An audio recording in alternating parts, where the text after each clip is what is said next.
اعوذ باللہ من الشیطان الرجیم، بسم اللہ الرحمن الرحیم۔ میں ہوں امان گرافک یوٹیوب چینل کے ساتھ۔ آج کا جو پروگرام ہے ایک دن امان کے ساتھ، ہمارے مہمان ہیں ملک محی الدین صاحب آپ بچال خورد۔ آپ جو ہیں چکوال اوورسیز فورم کے چیئرمین ہیں، تنظیم الاوان جدہ سعودی عرب کے صدر ہیں، مسلم لیگ نون جدہ کے بھی آپ صدر ہیں۔ اس کے علاوہ آپ کی بے پناہ خدمات ہیں۔ آپ نے اپنی جو ہے کافی زندگی جو ہے عرصہ جو آپ نے سعودی عرب میں گزارا ہے، تو آج آپ پاکستان میں موجود ہیں اپنے گھر۔ تو آج ہم آپ کی لائف کے حوالے سے گفتگو کریں گے۔ مزید آپ کیا کہتے ہیں تو آپ کی زبانی سنتے ہیں۔ بسم اللہ الرحمن الرحیم، نحمدہ و نصلی علی رسول الکریم و اما بعد۔ سب سے پہلے میں امان گرافک یوٹیوب چینل کا انتہائی مشکور ہوں کہ انہوں نے اپنی گوناگوں مصروفیات میں سے ٹائم نکال کر تشریف لائے اور مجھ سے کچھ سوالات کیے جو میری ذاتی زندگی کے بارے میں یا جو میری سعودی عرب میں جتنا عرصہ بیرون ملک میں نے گزارا ہے وہ چاہتے ہیں کہ اس پر وہ مجھ سے کچھ سوالات کریں یا گفتگو کریں، یا جو میں نے اپنی جو سیاسی وابستگیاں ہیں میری ان کے متعلق وہ چاہتے ہیں کہ میں کچھ خیالات کا اظہار کروں۔ سب سے پہلے آپ یہ بتائیے کہ آپ کا جو مکمل نام ہے، آپ نے والد گرامی کا نام اور آپ کے کتنے بیٹے ہیں، ذرا آپ اپنا جو ہے فیملی بیک گراؤنڈ کے حوالے سے گفتگو کریں۔ جی، میں ملک محی الدین ساکن بچال خورد، تحصیل کلرکار، ضلع چکوال، اور مقیم جدہ۔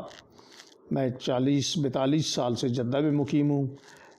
میرے 2 بیٹے اور 1 بیٹی ہے، اور پہلے میری فیملی جو ہے وہ میرے ساتھ ہی تھی وہاں پہ سعودی عرب میں، اور وہاں پہ ہی انہوں نے تعلیم حاصل کی۔ میرے بڑا بیٹا جو ہے ملک منصور حیات، وہ وہاں سے پھر ملیشیا میں 6 سال انہوں نے پڑھا، اور وہاں پہ انہوں نے ماسٹر ڈگری حاصل کی۔ پھر میرا جو چھوٹا بیٹا ہے ملک اسد حیات، وہ بھی میرے ساتھ وہاں پہ رہے، اور اب میرے دونوں بیٹے بھی یہاں ہیں، میری فیملی بھی یہاں ہے، اور میری بیٹی یہاں پڑھ رہی ہے۔ منصور جو ہے وہ اسلام آباد میں پراپرٹی کا بزنس کر رہا ہے، بڑا اچھا، میں بڑا سیٹسفائیڈ ہوں اس کی جو کارکردگی ہے اس سے۔ اور یہاں پہ میں اب گاؤں میں ہوں، اور کچھ میں تعمیرات کر رہا ہوں چکوال شہر میں۔ تو میرا بیٹا جو ہے وہ ملک اسد جو ہے وہ میرے ساتھ ہے وہاں پہ، دن کو میرے ساتھ ہوتا ہے، جو بھی ہم کام کر رہے ہیں یا کروا رہے ہیں تو اس میں میرا ہاتھ بٹاتا ہے۔ بچپن کی جو تعلیم ہے آپ نے کہاں سے حاصل کی؟ بچپن کا آپ ہمیں کچھ بتائیں۔ جی، میں نے پرائمری اور مڈل جو ہے وہ اپنے پڑوس میں ہمارے سکول تھے، بچال خورد میں مڈل سکول تھا، تو میں پرائمری اور مڈل جو ہے تعلیم میں نے اپنے بچال خورد سکول سے کی۔ میٹرک جو ہے میں نے بچال کلان سے کیا۔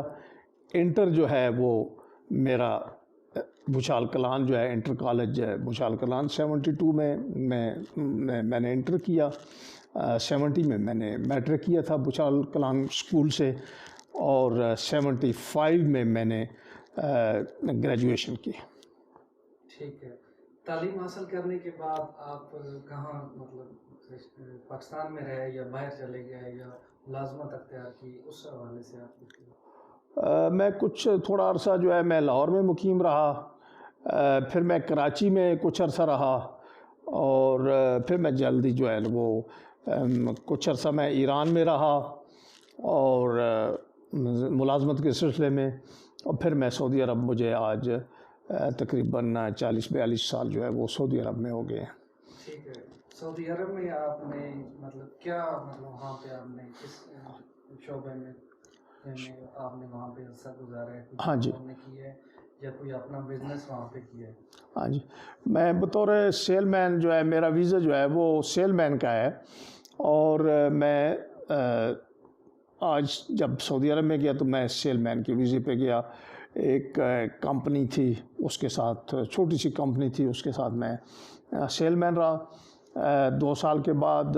پھر میں وہاں سے نیشنل پاناسونک والوں کے پاس سیل میں چلا گیا، اور میرا وہاں پہ جو نیشنل پیناسونک کا ایکسپیرینس تھا اس نے مجھے مدد دی، اور پھر میں ایک بڑی اچھی کمپنی تھی جمجوم جو ہینو ٹریک کے ڈیلرز ہیں، تو پھر میں نے جمجوم میں جو ہے میرا تنازل ہو گیا، پھر میں نے وہاں پہ کام کیا، بڑا اچھا سیل کی، بڑا اچھا کام کیا، تو وہاں پہ خاطر خواہ نتائج جو ہے وہ میرے رہے، میری کمپنی مجھ سے بڑی خوش رہی، تو پھر میں نے سوچا کہ میں نے کوشش کی کہ میں اپنا کام کروں، تو پھر میں نے کمپنی سے ریکویسٹ کی کہ آپ مجھے تنازل دے دیں، تو کافی مشکلوں کے بعد جو ہے نا وہ میں نے تنازل لے کے تو اپنا کاروبار شروع کیا۔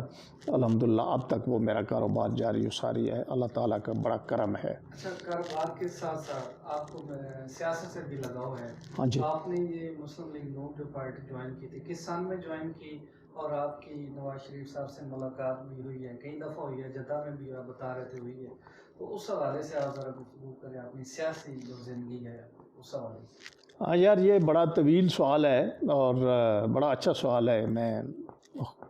مجھے نہیں، اگر آپ جاننا چاہتے ہیں تو یہ مسلم لیگ نون تو خیر بعد میں تھی۔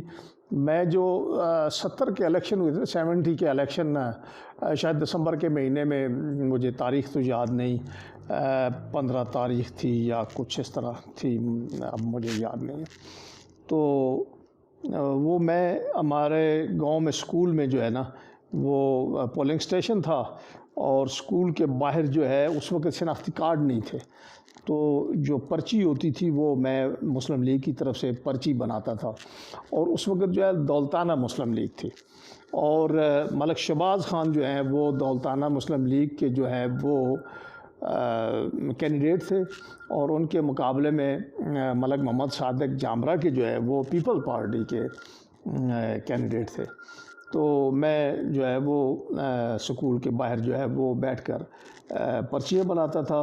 میرے والد صاحب کا انٹرسٹ جو تھا وہ ان کا چودھری شہباز صاحب کے ساتھ، ملک شہباز، حاجی ملک شہباز خان کے ساتھ تھا، اور ملک شہباز خان جو ہے وہ ممتاز دولتانہ کے ساتھ تھے، تو ان کے پاس جو ٹکٹ تھی وہ ممتاز دولتانہ کے ساتھ تھی، تو پھر دولتانہ صاحب جو ہے وہ بعد میں میرے خیال میں بھٹو صاحب نے ان کو سفیر بنا کے بھیج دیا تھا انگلینڈ میں، یو کے میں، تو پھر یہ پارٹی جو ہے یہ پیر بگاڑا صاحب کے پاس چلی گئی۔ پیر بگاڑا صاحب کے بعد جو ہے مسلم لیگ کئی مراحل میں تقسیم ہوئی، تو پھر محمد خان جنیجو کے ساتھ چلی گئی۔ میں محمد خان جنیجو کے ساتھ بھی جب پارٹی تھی تو منسلک رہا، اور پنجاب کے صدر جو ہے وہ ہمارے میاں محمد نواز شریف تھے، تو اس وقت جو ہے وہ میاں صاحب جو ہے وہ عمرے پہ تشریف لاتے تھے، اور جب وہ کیئر ٹیکر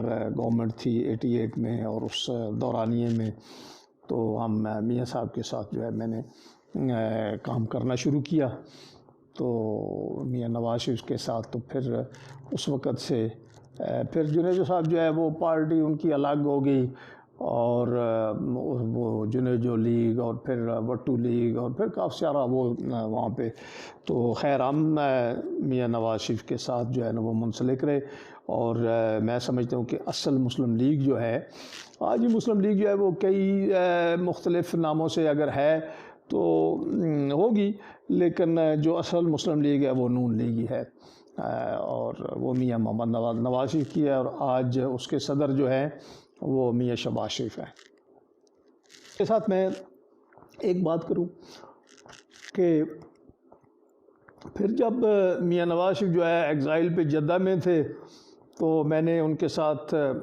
بطور جدہ مسلم لیگ کے صدر کا ساتھ کام کیا، اور پھر جو الائنس تھا اس وقت ARD، اس کے صدر تھے نواب زادہ نصر اللہ خان، تو میاں محمد نواز شریف نے مجھے جدہ میں ARD کا صدر بھی بنایا، اور جب نواب زادہ نصر اللہ جو ہے وہ میاں صاحب سے ملنے گئے جدہ میں، تو میں نے نواب زادہ صاحب کا استقبال کیا، ایک بڑے اچھی انہوں نے پریس کانفرنس کی، میں ان کے ساتھ تھا، تو وہ بھی بڑے خوبصورت آدمی تھے، بڑے اچھے سیاستدان تھے، بڑی اچھی گفتگو کرتے تھے، میں بڑا ان سے جو ہے متاثر ہوا نواب زادہ نے کام شروع کیا تھا نا جی مسلم لیگ کا۔ میں نے جیسے آپ کو بتایا کہ 88 میں میاں صاحب جو ہے وہ جب کیئر ٹیکر چیف منسٹر تھے تو وہاں پہ تشریف لے گئے، تو ہم ان سے ملے، اور چونکہ مسلم لیگی تو ہم تھے ہی، تو پھر ان سے جو ہے نا وہ قربت داری ہوگی، ہم ان سے بہت متاثر ہوئے۔ اور پھر اس کے تھوڑے ہی عرصے کے بعد جنرل مجید صاحب جو ہے وہ عمرے پہ تشریف لے گئے۔ تو جنرل مجید صاحب کا تعلق چونکہ اسی حلقے سے تھا، تو میں بڑی شوق سے میں اور میرے کچھ دوست جو ہے وہ ان کو وہاں پہ ملے، اور ہماری بڑی، اور وہ رمضان کا مہینہ تھا، ہمارے بڑے شوق تھا کہ کسی طریقے سے جنرل صاحب جو ہے وہ ہمارے ساتھ آئیں، ہوٹل میں آئیں، ہم لوگوں کو بلائیں اور کچھ مسلم لیگ کی بات کریں، ان سے کچھ سنیں۔ تو جنرل صاحب نے یہ کہا کہ میں جب عمرے پہ آتا ہوں تو میں 10 دن قیام کرتا ہوں، قیام اللیل جو حرم میں ہوتی ہے، اور میرے پاس ٹائم نہیں ہوتا، تو آپ ایسا کریں کہ میرے ساتھ جو ہے وہ ملک نعیم جو جن کا تعلق پدرار سے تھا، اور صدیق کانجو اور رانا تنویر جو شیخوپورہ سے تعلق رکھتے ہیں، وہ آئے ہوئے ہیں اور وہ فلاں ہوٹل میں ٹھہرے ہوئے ہیں، تو آپ ان سے مل لیں، اور وہ شاید رات کو عمرہ کر کے بھی واپس آ گئے ہوں گے، آپ صبح ان کو مل لیں، اور تو پھر وہ تو یہاں رہیں گے جدہ میں، لیکن میں مکہ میں رہوں گا۔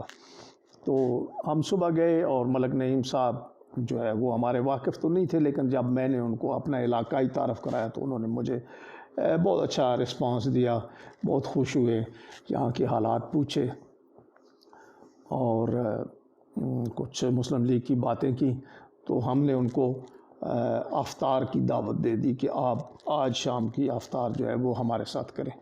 تو وہ ہمارے پاس آ گئے تینوں، تو وہاں پہ ہم نے کافی دوست جمع کیے، اور انہوں نے اپنے خیالات کا اظہار بھی کرتے رہے، اور یعنی تقریر کی انہوں نے، اور پھر وہ 5 دن رہے۔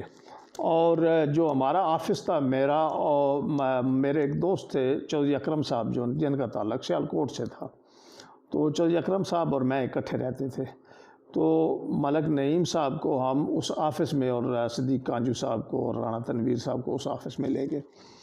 تو ملک نعیم صاحب نے اس آفس کا، وہ جو آفس تھا وہ تو یعنی ویسے ہمارا جو کمپنی کا یا جو ہماری اسٹیبلشمنٹ تھی اس کا آفس تھا، ہم نے، تو انہوں نے جو ہے اس کو مسلم لیگ کا آفس بھی قرار دیا، جبکہ یہ اجازت تو نہیں ہوتی وہاں پہ کہ آپ آفس کھولیں کسی پارٹی کا، لیکن وہ ہماری میوچل انڈرسٹینڈنگ میں، تو انہوں نے کہا کہ یہ مسلم لیگ کا آفس ہوگا، اور میں آپ کو بکس بھیجوں گا، اور وہ ممبرشپ ہوگی، اور اس طرح طریقہ ہوتا ہے ممبرشپ کا، یہ انہوں نے کافی باتیں کی۔ تو جتنے دن وہ 5-6 دن رہے تو ہم ان کے ساتھ رہے، اور وہ بڑے خوبصورت آدمی تھا ملک نعیم، تو بہت لوگ ان کو ملنے آتے تھے، ان کو دیکھنے آتے تھے۔ تو اس وقت ہم نے باقاعدہ مسلم لیگ کا آغاز اس طرح سے کیا۔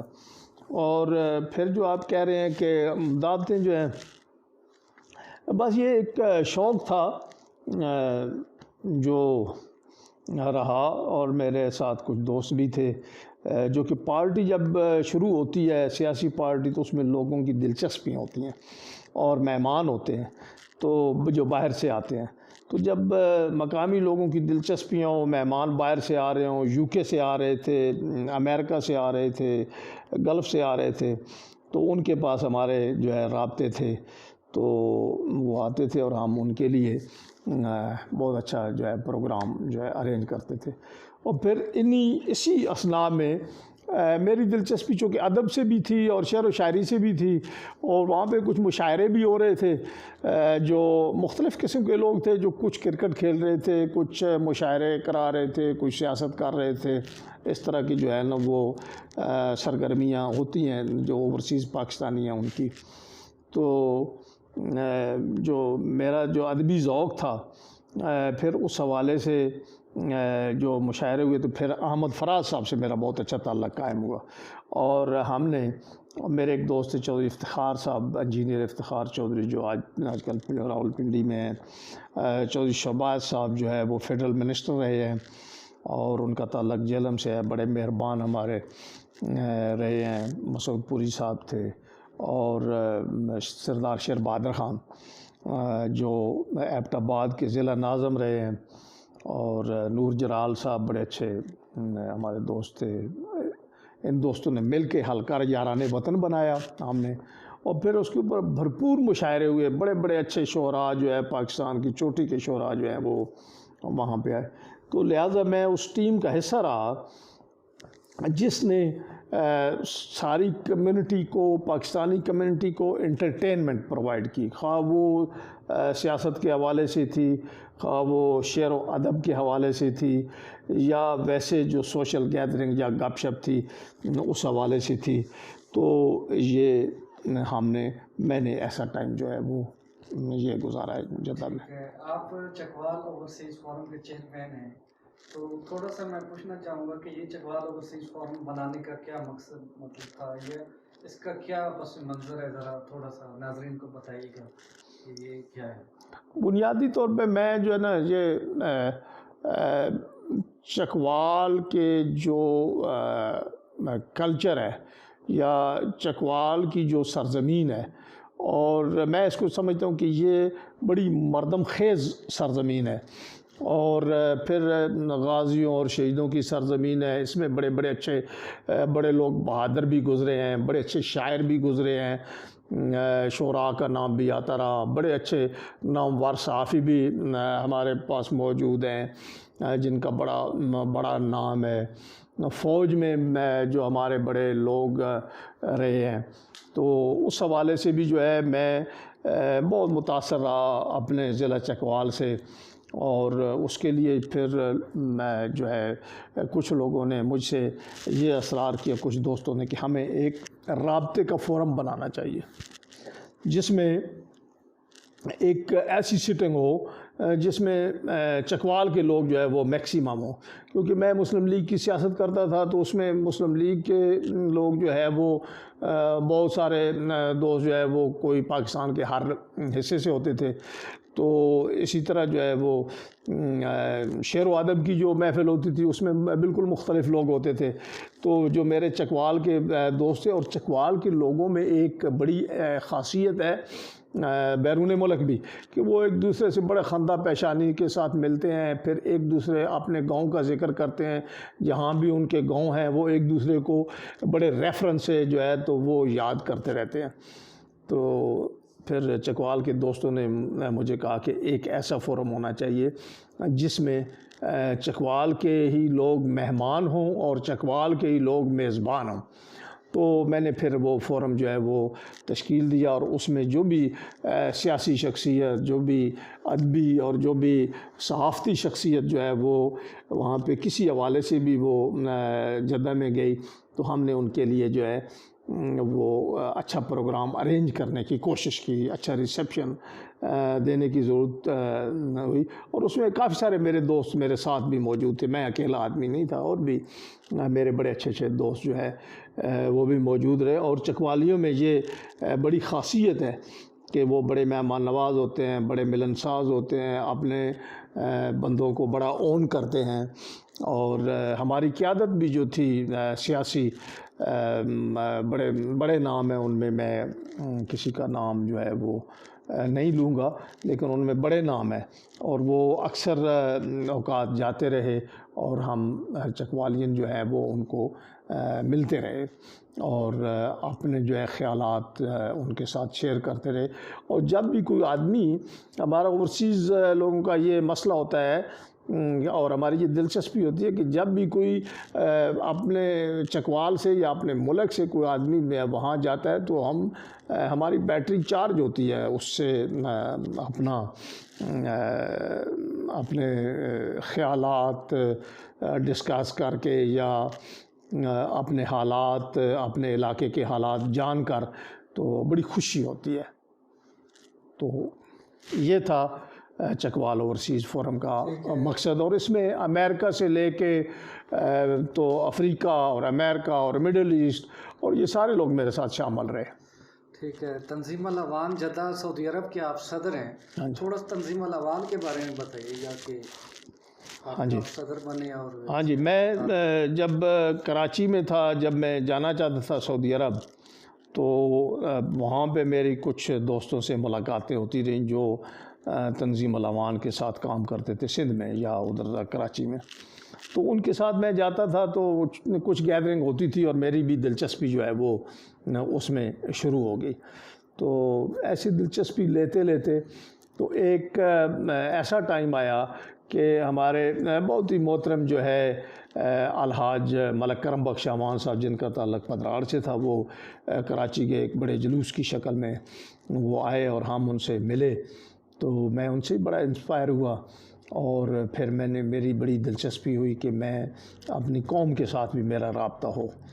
تو میں پھر ملازمت کے سلسلے میں چلا گیا. سن 80 کا کوئی دورانیہ تھا. تو آہستہ آہستہ میں پہلے غم روزگار سے جب فارغ ہوا تو 85 میں نے اس کی چھوٹی سی تنظیم جو ہے امان، تنظیم الامان جو ہے اس کی آرگنائز کیا اس کو. تو کچھ علاقائی دوست جو ہے وہ اس میں شامل ہوئے، کچھ باہر، کچھ اٹک کے تھے، کچھ سیالکوٹ کے تھے، اس طرح کر کے. تو تھوڑا آگے چل کے تو ملک بشیر خان، اللہ آرام ہو، اللہ تعالیٰ ان کی قبر پر ہزار ہزار رحمت فرمائے، وہ حج پہ تشریف لے گئے. اور یہ میرے خیال میں 96 کا عرصہ تھا، اب مجھے ایگزیکٹ تو یاد نہیں. میں ان کے لیے ایک بہت اچھا پروگرام جو ہے وہ ارینج کیا جس کا نام امان کنونشن میں نے رکھا. اور جدہ میں اور مکہ میں اور گرد و نواح میں جتنے عوام تھے میں ان کو بلایا اور ملک بشیر خان جو ہے وہ بڑے خوش ہوئے اور میری بھی دلچسپی جو ہے وہ بڑی اور انہوں نے میری حوصلہ افزائی کی. اس وقت سے آج تک جو ہے میرا بہت اچھا تعلق جو ہے وہ شاکر بشیر امان کے ساتھ جو ہمارے اب صدر ہیں اور ملک مظہر خان جو سرپرست ہیں ان کے ساتھ موجود ہے. اور جب میں ملک بشیر خان مجھے ایک مرتبہ انہوں نے، جب میں پاکستان آیا تو انہوں نے میرے اعزاز میں بہت اچھی دعوت کی اسلام آباد میں. تو وہ خاندان بہت اچھا ہے، اس خاندان نے بڑی خدمت کی ہے امان قوم کی. تو میں نے ان کے ساتھ منسلک ہوں اور مجھے اس کی بات کی بڑے خوش. زندگی باہر رہے ہیں لیکن میں دیکھ رہا ہوں کہ آپ کے جو ہے پورے پاکستان میں تعلقات ہیں بہت سے. آپ ہر روز کہیں نہ کہیں آپ کی میٹنگ ہے، کوئی دوست سے ملنے جا رہے ہیں، کوئی آ رہا ہے.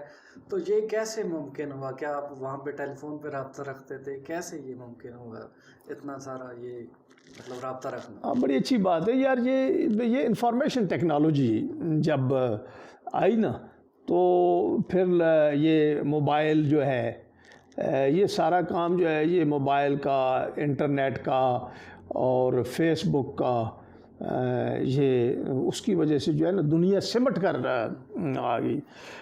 لوگوں کے رابطے امریکہ سے لے کے افریقہ تک ہو گئے. اور ہم اوورسیز پاکستانی تو پھر ہمارے پاس ٹائم بہت ہوتا ہے. ہماری مصروفیات اس طرح نہیں ہوتی جس طرح یہاں پاکستان میں ہوتی ہیں. وہاں پہ ایک مخصوص ٹائم ہوتے ہیں کام کرنے کے اور پھر ٹائم ہوتے ہیں مل بیٹھنے کے. تو خاص کر کے سعودی عرب میں، سعودی عرب کی لائف جو ہے وہ اتنی بزی نہیں ہے. یورپ کی لائف بہت بزی ہے، مڈل ایسٹ کی لائف دبئی کی بہت بزی ہے. لیکن جدہ جو ہے یہ اللہ تعالیٰ کی بڑی نعمت ہے کہ ہم نے بڑا ایسے ہی ٹائم گزارا، موج میلے میں گزارا، گھومتے پھرتے گزارا، بڑی اچھی اکوموڈیشن کے ساتھ، بڑی اچھی امریکن گاڑیوں کے ساتھ. بچے ہمارے جو ہے وہ بڑے وہاں پہ خوش رہے. مکہ اور مدینہ کے سفر رہے، بڑے قریب تھا مکہ مکرمہ. اور یعنی آپ مہینے میں مجھے یاد ہے 2 مرتبہ 4 مرتبہ بھی جانا ہوا. اور عجیب حالات تھے اور عجیب خوبصورت ٹائم تھا کہ مجھے یاد ہے کہ حرم کا سین کھلا ہوتا تھا اور ہمارے بچے اس سین میں کھیل رہے ہوتے تھے. لیکن آج تو وہ اتنا کنجسٹڈ ہو گیا ہے اور اتنا رش ہو گیا ہے کہ اب وہ تصور بھی نہیں کیا جا سکتا. جو مجھے یاد ہے کہ شروع میں 10-12 بندے طواف کر رہے ہوتے تھے. میں کچھ عرصہ مکہ میں بھی ملازمت کے سلسلے میں رہا تو کچھ وہ کر رہے ہوتے تھے، طواف کر رہے ہوتے تھے 10-12 بندے، اور ہم آسانی سے ایک دوسرے کو پہچان لیتے تھے اگر کوئی واقف آدمی ہوتا تھا. تو آج وہ وقت نہیں رہا.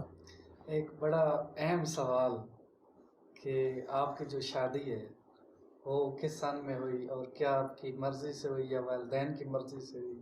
کچھ شادی کے حوالے سے بتائیں گے؟ ہاں جی، میری شادی جو ہے وہ میری والدہ کی مرضی سے ہوئی، اور میرے والدین عمرے پہ گئے، سوری حج پہ گئے، تو یہ 83 کی بات ہے۔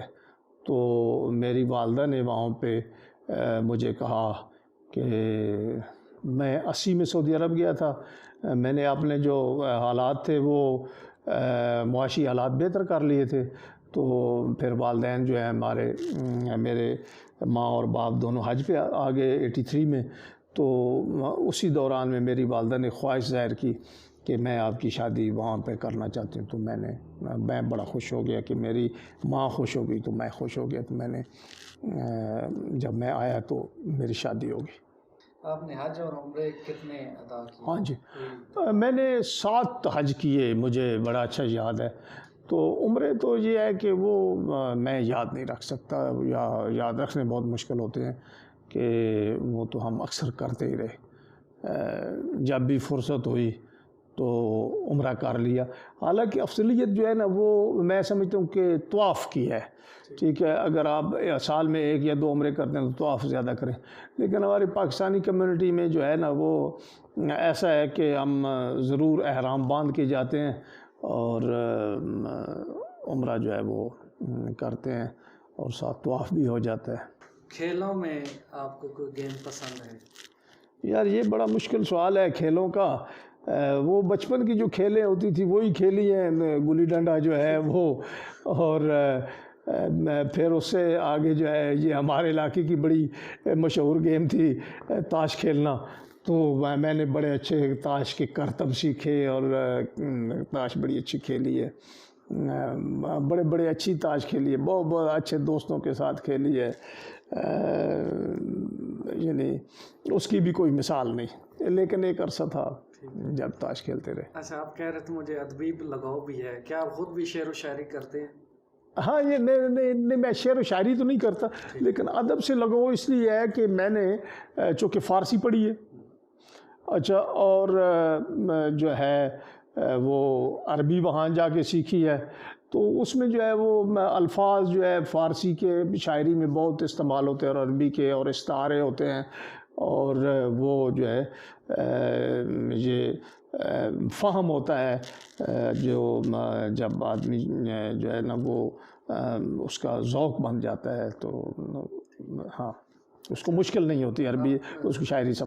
کہ اب نیا سال کا آج پہلا دن ہے، 1 جنوری 2021 ہے، تو ایک تو آپ مطلب جو حالات ہیں پاکستان میں، تھوڑا سا اس کے بارے میں کچھ بتائیں کہ جو حکومت ہے اس وقت، کیا آپ اس سے مطمئن ہیں اس حکومت سے؟ کیا اس نے جو مہنگائی ہے، ہر طرف دیکھ رہے ہیں آپ مہنگائی ہے، بہت سا حالات خراب ہیں، ایک جو غریب طبقہ ہے وہ بالکل اس کا گزارا مشکل ہو گیا ہے، تھوڑا سا اس حوالے سے 1-2 منٹ۔ ہاں جی، یہ بڑی اچھی بات کی ہے، یعنی اتنا اب واقعی جو نیا سال شروع ہوا ہے، اور پچھلا سال جو ہے وہ اس میں کرونا تھا اور معاشی بدحالی تھی، یعنی مشکل سے ہی گزرا ہے پورا سال جو ہے۔ معاشی بدحالی کی کتنی مثالیں دی جا سکتی ہیں، اور کرپشن کی، اور یہ جو ادارے ہیں، مثلاً آپ ریلوے کو ہی لے لیں، اور پی آئی اے کو لے لیں، اسٹیل مل کو دے لیں،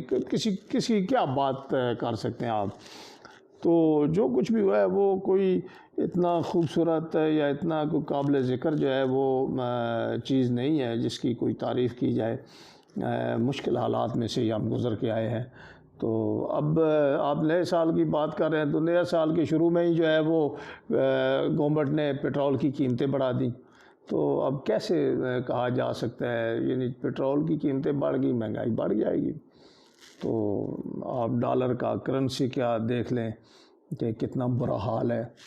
تو ہم بیرون ملک پاکستانی تو کسی نہ کسی طریقے سے سروائیو کرتے ہیں، لیکن جو لوگ یہاں پہ ہیں اور ان کی آمدنی جو ہے وہ وہی ہے جو گورنمنٹ کی تنخواہیں ہیں، تو پھر اخراجات تو جو ہے بجٹ جو ہے وہ تنخواہوں سے زیادہ ہو جاتا ہے۔ بچے لوگوں کے اچھے اسکولوں میں پڑھنا چاہتے ہیں، تو یہاں پہ تو کوئی اتنے حالات جو ہے وہ ابتر ہیں، ملک میں جو ہے وہ کشیدگی کا ماحول ہے.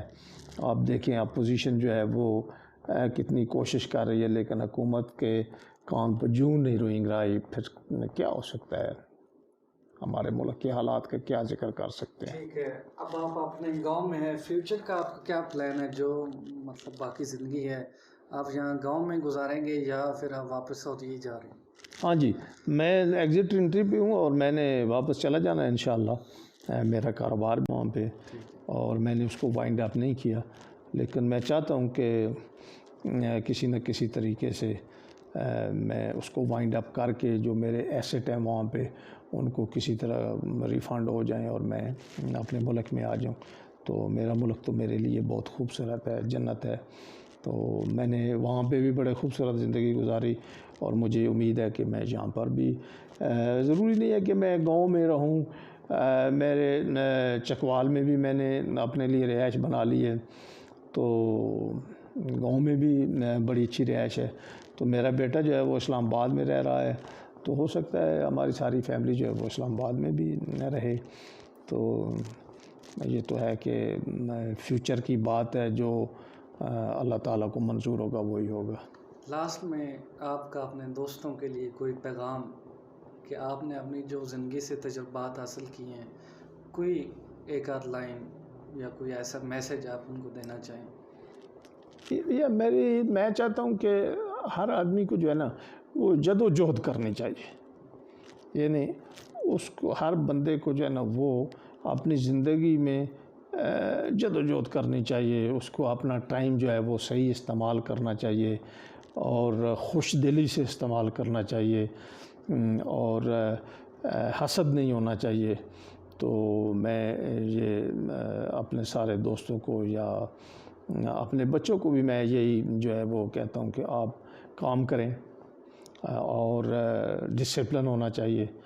تو یہ بڑی خوبصورت باتیں ہیں. جو آنے سے پہلے جو ایک بات کی تھی وہ عام سی سادہ سی بات تھی کہ آپ کی زندگی میں سب سے خوشی کا دن کون سا تھا. تو میں یہ سمجھتا ہوں کہ میرے لیے سب سے خوشی کا دن جو ہے وہ تھا جب میں اور میرا بھائی ہم سعودی عرب میں تھے. میرا بھائی بھی سعودی عرب میں تھا اور ہم اپنے والدین کو لے کر تو حج کے موقع پر حرم میں داخل ہوئے اور میرے والد صاحب اور میری والدہ نے جا کے تو حجر اسود کو ہاتھ لگایا اور حرم کے جو ہے وہ دیوار کو ہاتھ لگایا، غلاف کعبہ کو چوما اور ہم نے بھی ان کے ساتھ جو ہے وہ غلاف کعبہ کو چوما اور ہاتھ لگایا. تو میں سمجھتا ہوں کہ وہ میری زندگی میں میری سب سے بڑی اچیومنٹ تھی اور سب سے بڑی خوشی تھی. میں اپنے والدین کے لیے اس سے آگے کچھ نہیں کر سکتا تھا. وہ ایک بہت بڑا مقام تھا جہاں تک میں ان کو لے گیا. میرے جیسا ناتوان آدمی اور اپنے والدین کے لیے کیا کر سکتا ہے. تو یہ باقی آپ نے کہا تھا کہ وہ غم اور خوشی اور غم اور خوشی. دیکھیے جی، میں جو غم کا فلسفہ ہے نا وہ میں ایسا میرا مختلف ہے، چونکہ ایک تو میں عرب معاشرے میں رہتا ہوں اور رہا ہوں اتنا عرصہ. اپنا گڈ ٹائم میں نے وہاں گزارا ہے. اچھا، غم تو جو ہے وہ جیسے یہ فیس بک پہ لکھی ہوتی ہیں جی خبر، غم کی خبر، اور اس میں ہوتا ہے جی کہ میری نانی فوت ہو گئی ہے اور میرے نانا جی فوت ہو گئے ہیں اور وہ مجھے بڑا غم ہے اور یہ. تو غم تو ہوتا ہے، یعنی اولاد کا غم ہے، ٹھیک ہے جی. مادی وسائل اگر ضائع ہو گئے ہیں تو اس کا بھی افسوس ہوتا ہے، غم ہوتا ہے. ماں باپ فوت ہو جائیں، جوان اولاد فوت ہو جائے تو یہ بھی غم ہوتا ہے. اچھا، لیکن جو لوگ طبعی موت مرتے ہیں نا جی، مثلا طبعی زندگی جو ہے وہ پوری کر کے مرتے ہیں. مثلا طبعی زندگی، اب ایک میں نے نانا نانی کی بات کی جو ایک یعنی 70 سال کے بعد، 80 سال کے بعد، 90 سال کے بعد، تو جو عربوں کا کلچر ہے وہ الحمدللہ کہتا ہے، وہ غم نہیں کہتے، ٹھیک ہے جی. وہ ایک طبعی زندگی پوری کر کے تو یہ ایک فلسفہ ہے موت اور حیات کا کہ کل نفس ذائقۃ الموت. تو جب آپ انا للہ و انا الیہ راجعون کہیں گے تو پھر آپ اس بات کے کیسے کہہ سکتے ہیں کہ جی ہمیں بہت غم ہوا ہے، یہ ایسے ہوا تو افسوس تو ہوتا ہے. بہرحال اس میں ہم روتے بھی ہیں، افسوس بھی کرتے ہیں، لیکن یہ بھی ہے کہ آدمی کو الحمدللہ بھی کہنا چاہیے کہ ایک آدمی جو ہے اپنی بھرپور زندگی گزار کے اپنی اولاد، اس کے نواسے، اس کے پوتے پوتیاں، سب کو دیکھ کے تو زندگی تو ایک دن ختم ہونی ہے اور انسان نے جو ہے وہ مرنا ہی ہے. تو اللہ تعالیٰ کسی کو اولاد کا غم نہ دے، اور جو سب سے بڑا غم ہے وہ تو کربلا کا ہے. ہر آدمی جب متاثر ہوتا ہے تو جب بھی اپنا خانوادہ اہل بیت کی جب مصائب دیکھتا ہے تو اس کو وہ غمگین ہوتا ہے. لیکن جو اپنی ذاتی زندگی میں ہے وہ میں الحمدللہ میری کوئی غم نہیں ہوا اور کوئی اتنا بڑا. میرے والدین جو ہے اپنی طبعی زندگی جو ہے وہ پوری کر کے تو اپنے دائی اجل کو انہوں نے لبیک کی ہے. میں ان کے لیے دعا گو ہوں، ان کے لیے میں نے حج اور عمرے کیے ہیں. تو یاد تو ان کی باقی رہتی ہے بہت. ٹھیک ہے، ماشاء اللہ، بہت شکریہ.